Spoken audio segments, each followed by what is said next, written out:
Good morning, people. We are back at it again. The weather is all good, so that means there's tractor work to be done. But start today off just before the dew burns off. We are doing a quick move around. So remember, we saw the beef flock. We're just going to sort them out, pull out any coals. Fingers crossed the weather actually stays like this today.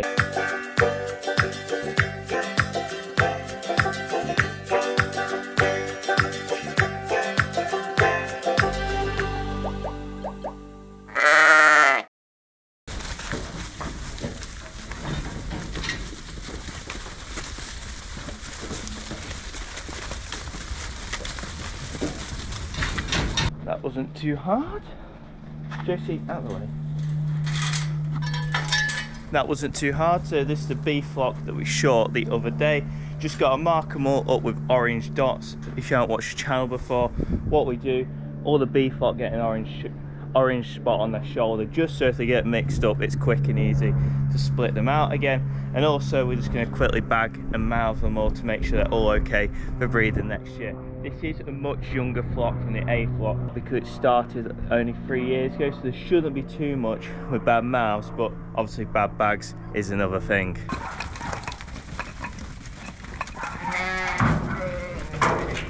As you can probably tell already, these ewes aren't quite as flashy as the A flock. All these are crossing ewes. They're not going to a Clint up. These all go to a Suffolk and an Aber Black to produce fat lambs. But they're still good enough. They're still very much good enough ewes to produce a good fat lamb for us. So we're going to quickly just go through this. I'm going to spray them all with orange marks, feel their teeth to make sure that they haven't gone broken mouth, and feel the bags to make sure they haven't got any lumps or bumps, because we want a ewe that can produce a lamb next year. I wanna hear you say that you only want me. That you only want me. Some kind of magic, you came into my life, and with that bedhead, you give me falling twice. Yeah, you're an angel and always on my mind.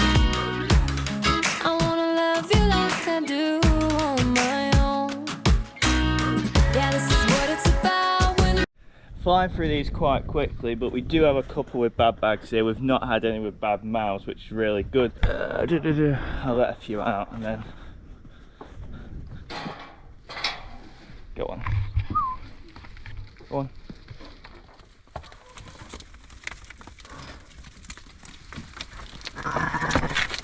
So here we have a couple with bad bags, just an example. See there, that's all lumpy.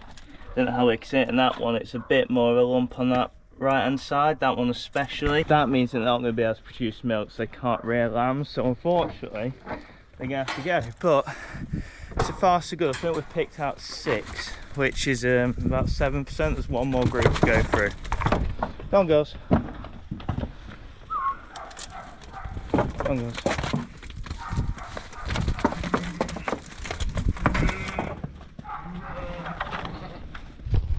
Those roost stands are a little bit loopy.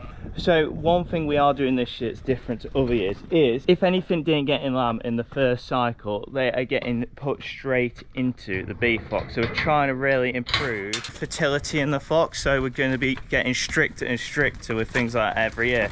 Because we've got this beef flock, it allows us to still use the ewes. The ewes are still going to be good if they get in lamb in the second cycle, but we're just trying to put the A flock at the top tier of sheep as possible. That's why this flock has increased a little bit on last year. It's only odd ones. I think it was probably about half a dozen that didn't get in lamb in the first cycle, but by cutting them out, you're going to make sure that their lambs don't go into the flock, and it's just like the big cycle just improves genetics year on year.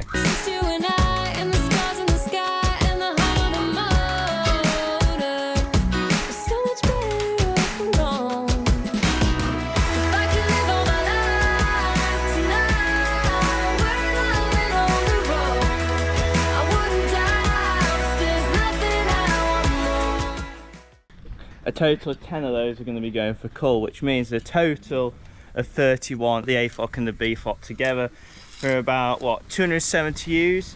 It's not too bad. Obviously some have gone already. I'm probably guessing the total's up about 50 culls from about 270 breeding ewes.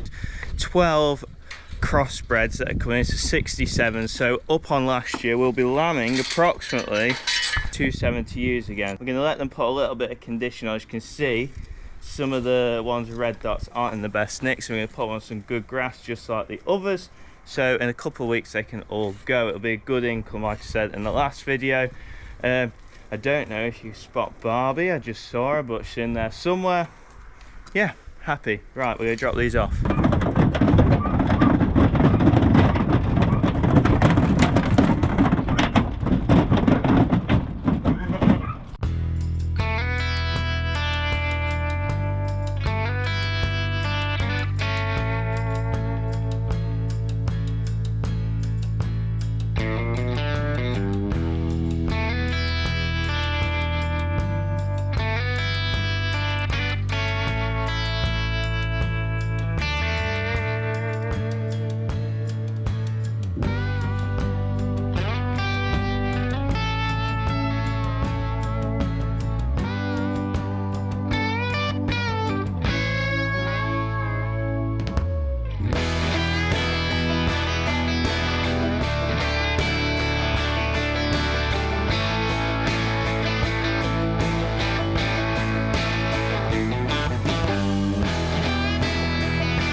So as you can see, I am no longer sorting out the beef hog, and we have a special guest from just down the road.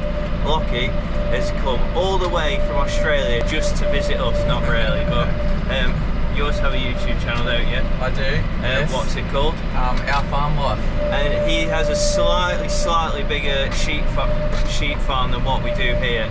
Do you want to tell us a bit more about it? Yeah, mate. Yeah, so I'm Lockie from New South Wales, Australia. If there's any Australian viewers watching, Southern Tablelands, east of Canberra. We are predominantly sheep, meat and wool operation. About 3,500 ewes we run. We've got a Pole Dorset stud. We've got a few cattle and do a little bit of hay as well, but predominantly sheep. Yeah. So in terms of your term before, you've got like similar-ish to us. You've got like a commercial side, and then you've got like your stud flock. That's right. How does that work? So with the stud side, we have a on-property sale every year that we sell 100 rams up for sale, and people obviously come to the farm and have a look over the sheep, and then they decide which ram they want to purchase, and just like a bidding system. Yeah. And the commercial side, we sell a lot of fat lambs, either direct to the sale yards or direct to abattoir as well.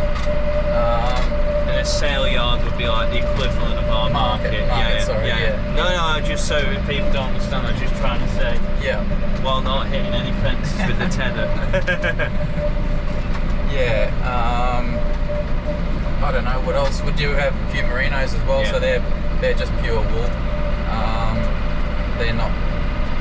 We are starting to breed a little bit, like putting a terminal sire over some of them, but mainly self-replacing merinos. So that's where your nice jumpers come from, I suppose. Yeah.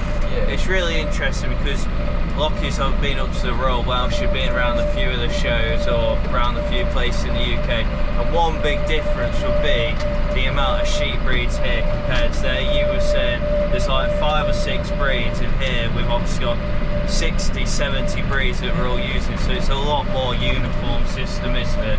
That's right, mate. Yeah, I mean, you go to the shows in Australia and you'll get a lot more breeds, but there won't be many of them. There'll be your 5 main ones, and there'll be a lot of them, and then you get a smattering of other little breeds. Yeah, like Texel and stuff. They're not big in Australia at all. They're actually very much on the decline at the moment, I think. And but yeah, just totally different. It's been great coming over here and seeing something different. I've never been over here before, so it's been great. No, it's cool. No, it's really cool that you've come to visit. You had to go on the tractor too, so you see a little bit of the all the footage of the tedding.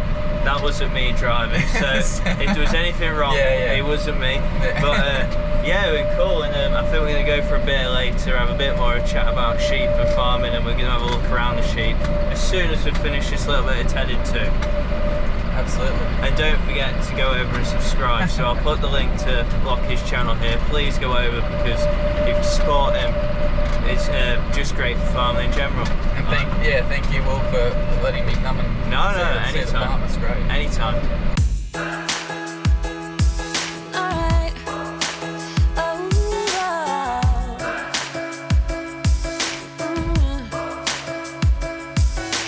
Hey, I'm looking for a couch to crash on. Tonight shouldn't be the night I go home with anyone.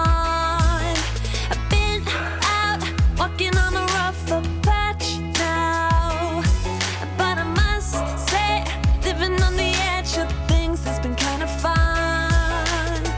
Look, there's a bruise right here, one or a few on there. Man, did you see me though? 'Cause I sure put on the show. I'm dancing on the tables and I must say I got a taste for flipping out. I'm glancing at the haters and I know they wish they did the shit I did tonight. You wanna break some things, alright. All of the cups are out of sight. You wanna drink 'cause I can buy. You're dancing on the table, so am I. I'm not usually the one who acts out. All those crazy little things we all kind of dream about. A good thing we are running out of sunlight. It's not necessary for these guys to know all about.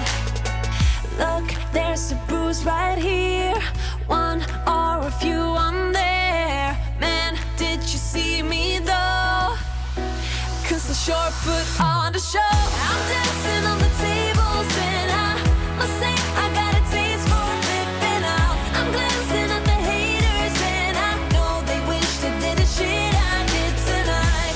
You wanna break some things, alright. All of the cups are out of sight. You wanna drink 'cause I can buy. You're dancing on the table, so am I. Did you see me though? 'Cause I sure put on a show.